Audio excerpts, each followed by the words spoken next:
Taking this class made me really excited for June. There's a couple times where I was like, oh my gosh, I can't freaking wait to just like hold her. Hi you guys, welcome to my 34-week bump date. Special guest is here, Corbin, my husband. Thank you for having me. Is that what I'm supposed to say? And I'll get to why in just a minute. But first of all, we are 34 weeks, so that means that Juniper is the size of a butternut squash. That's huge. It is huge. She's weighing about 4.5, close to 5 pounds already. And not only that, but she is listening in to our conversations, to songs, everything. So we've been making sure to read her books almost every night, and Corbin's been singing her lots of songs. And yeah, she's getting to recognize our voices and maybe even particular songs we might sing. Just pretty exciting stuff. But Corbin and I just got back from our one and only birth class that we will be taking to prepare for this birth, and it was an 8-hour class. 8 hours. That's a long time for anyone to sit, let alone 3 pregnant women. It was actually really nice though, because it was a very small class. There was actually only 3 couples, so us and 2 other couples. So we got to ask as many questions as we wanted, and it was just a very small group, and we all kind of connected, and that was great.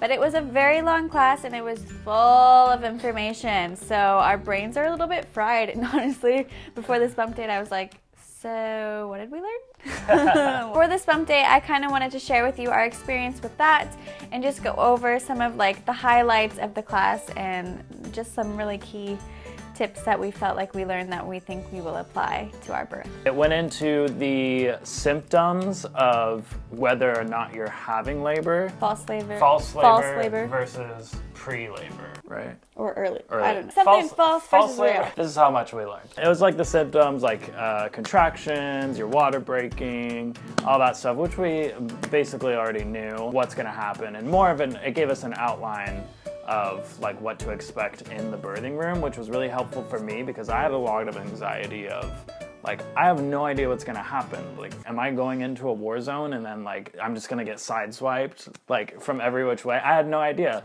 So this really helped like calm my nerves and anxieties. So that way I know what's coming. It's like, okay, we're gonna go to this, and then her contractions are gonna be like 2 to 4 minutes, and then they're gonna get closer. So it was really nice knowing. And then all the symptoms, like, I didn't know, like, when you're in labor, you start, like, shaking and, like... During transition. You get, like, flu-like symptoms. You can, yeah. So I didn't know any of that. So if I would have seen that when we were in the labor room, I'd be like, what the freak is happening? So it was really nice to see all that. I knew a lot of that information. I think what was really helpful from what Corbin has gone over so far for me was... the signs of labor, some of them that she kind of added some timelines to, which obviously you can't, it's like always flexible and different for each person, but like different signs like nesting, and not like baby nesting, like decorating the nursery, but like full on, like, you know, those cleaning spurts that you hear of women going crazy, and like how that can be a sign that you are going to go into active labor or real labor in like a couple days. Within days. And there's a couple other ones that I wrote down that she kind of gave a timeline for. It's basically like if you listen to your body and you like notice these signs. Oh, one of them was loose bowel movements. If you've been like suffering from constipation through pregnancy and then all of a sudden you get like diarrhea or loose bowel movements, sorry, this is gonna get graphic, warning. I should have said that before. Then that you're basically, she was like, that's a sign you're gonna go into labor in a couple days. And then there was some other ones that were more signs for like you'd go into labor in like 2 to 4 weeks or something like that. So that was interesting to just kind of have those little gauges that I can like mentally know of, and I'm glad I have them written down since I can't remember them. Other things that we learned today that I wasn't expecting to learn but I thought was really helpful was she actually, if you have ever heard of it, there's a theory called the 5 love languages, and you should look it up if you don't know what I'm talking about because you'll get a whole bunch of information on it. But she applied that to the birthing room, which I thought was really interesting because I had never thought about that. For my love language is physical touch and quality time. So then she kind of went over all of the different love languages and how there's like specific techniques maybe you could think about or apply to help support your partner in the birthing situation. So like physical touch obviously would be like massage or... And making sure it delegates your partner and your midwife to the right roles, because you want your partner to be doing the love language for you rather than your midwife doing it, so that it creates a stronger connection between the partner and the laborer, the person in labor. And then going off that, she also went through methods of coping with pregnancy symptoms or contractions. So there's 3 different types. There's visual, auditory, or kinesthetic. Kelsey's kinesthetic and auditory. I'm definitely for sure kinesthetic. And then the other ones, I don't know if they're balanced or not. Yeah. I'm not really sure, but I'm definitely kinesthetic. And basically that kinesthetic is using movement to cope with pain, so like swaying. Auditory is using audio or having like complete silence or music going to take your mind off of it. And then visual was having like a birthing mandala or like something to concentrate on visually, or closing your eyes, no visual stimulation. So that way there's just different types to cope with pain, and different people have different types. So it was really interesting to like explore that. So it gives me a better idea when Kelsey goes to labor. And I think it was really beneficial to kind of like realize that there are 3 different coping strategies, and that you do have like a primary and secondary one, but also just being aware that there are 3. The big thing that I took away from the whole thing, like one of the biggest points, was oxytocin is the natural pain reliever, and whatever you can do to boost the oxytocin, that'll help reduce the chances of having to use medication or epidurals. So oxytocin is, we went over like when oxytocin is released, and part of that was creating an environment to be oxytocin friendly. So like low lighting, LED candles, since you can't burn real candles in the hospital, aromatherapy maybe, so different things that boost natural hormone oxytocin that'll suppress the adrenaline, which you don't want at the beginning of pregnancy, because adrenaline creates stress, and then if you are stressed, you don't progress in labor, you don't feel safe. It's like an instinctual thing. We did an exercise that I thought was really beneficial, and it was like writing down things you would want to create an environment like you were going to create like a special evening with your partner. Special evening. Taking those elements as much as you can into wherever your birthing location is. Not obviously in the mindset of having like a romantic evening, but because all of those elements do generate oxytocin. So like soft blankets or dim lighting like Corbin said, and maybe soothing music, and just like all things that kind of like feel good, like bring those elements with you as much as you can and create a safe space. She was even talking about, I never considered the bathroom area to be like a key birthing section of the room. Like I just was not planning on being in the bathroom much unless I had to use the bathroom. But she had a really good point, because a lot of birthing rooms or just general rooms in the hospitals have dimmers where you can dim the lights in the room, but not in the bathroom. So if we were to bring like a lot of LED candles, we could put those in the bathroom and really utilize the bathroom as like a safe space, because there's like the toilet, which is actually really great to labor on. She talked a lot about that.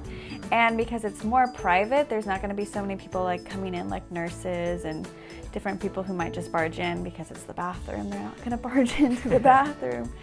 So yeah, I liked that idea. I thought that was really helpful too. We went into like the different birthing positions, how squatting and being on your hands and knees is the best position for birth, because then gravity is pulling the baby out rather than having to lay on your back and push the baby up. Our team of midwives and doulas, they have like a bunch of different props. I'm not really worried about not being supported in like new positions, because I know that they're gonna be there for us in that way. In our birthing room, we will have a birthing ball, peanut ball, birthing chair, the bed. I think there's like a squat bar on the bed, a birthing stool.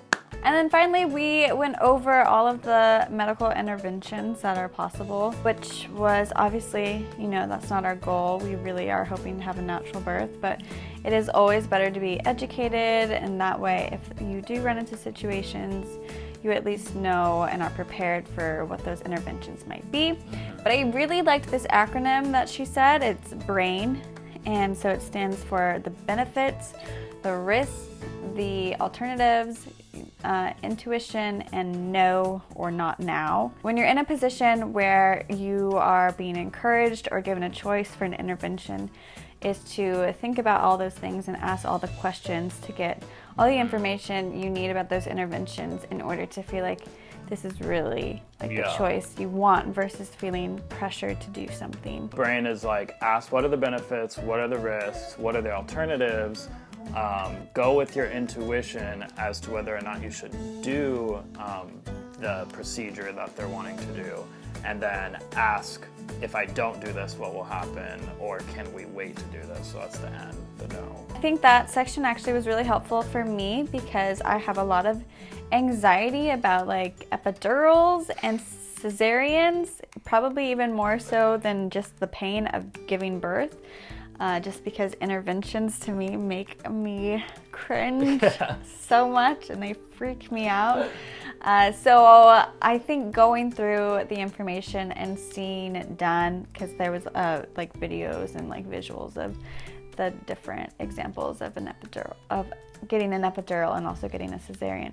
So just going through that and watching that, I feel calmer about it, which is good, even though I really do not plan and really hope that doesn't happen, either one, but at least now I have some control over that anxiety. But other than that, taking this class made me really excited for June. There's a couple times where I was like, oh my gosh, I can't freaking wait to just like hold her in my arms, because we like saw all these like births, saw other people going through it, and I was just like, wow, like that is gonna be amazing to bring Juniper into this world. It's so exciting, and it's just so, it's happening so soon. It's happening so soon. I mean, who knows if we will make the full 40 weeks or if she'll come early or late.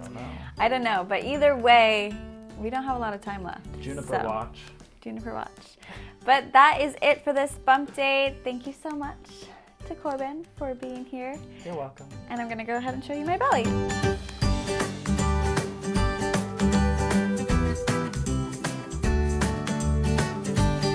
Thank you so much for watching. That was it for this week. Leave your comments down below. What are some of the key information or key points that you learned from a birthing class that you would like to share with me? I would love to hear it.